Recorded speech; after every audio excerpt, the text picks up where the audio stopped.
आज का विषय है डायनासोर की वापसी। हेलो दोस्तों, मैं हूं इरफान ह्यूमन और आप देख रहे हैं रिसर्च न्यूज चैनल।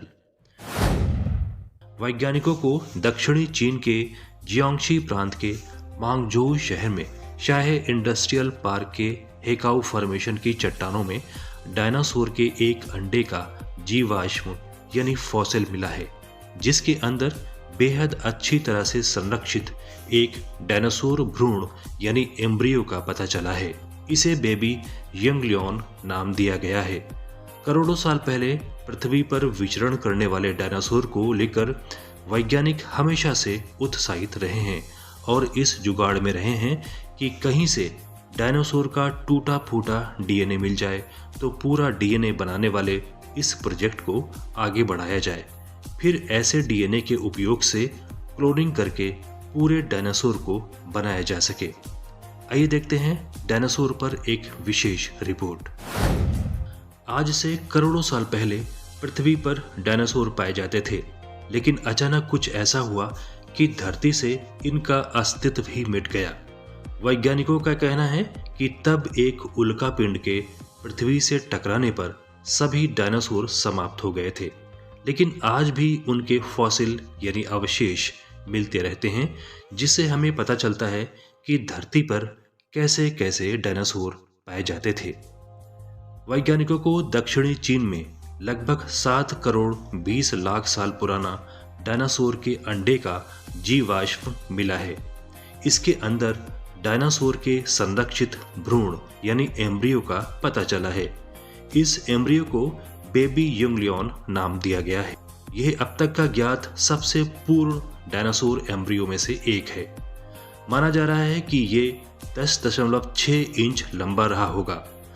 यह स्टडी यूनिवर्सिटी ऑफ बर्मिंघम के जीवाश्म विज्ञानी फियोन वैसम माइक और उनके सहकर्मियों ने की है। उन्होंने कहा है कि डायनासोर के एम्ब्रियो कुछ सबसे दुर्लभ जीवाश्मों में से एक है और बेबी यंगलियन की खोज को लेकर बेहद उत्साहित हैं।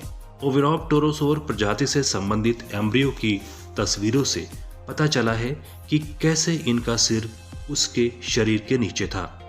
उनकी पीठ अंडे के आकार की तरह मुड़ी हुई थी और उसके पैर, सिर आदि भी थे। इसके दांत नहीं थे, लेकिन चोंच थी। ओविराप्टोरोसोर पंखों वाले डायनासोर थे जो एशिया और उत्तरी अमेरिका की चट्टानों में पाए जाते थे। ये बेबी डायनासोर अंडे से बाहर निकलने की तैयारी में था। आधुनिक पक्षियों में इस तरह की मुद्रा टेकिंग के दौरान देखी जाती है। टेकिंग सेंट्रल नर्वस सिस्टम से नियंत्रित एक प्रक्रिया होती है जो एक सफल हैचिंग के लिए काफी महत्वपूर्ण मानी जाती है।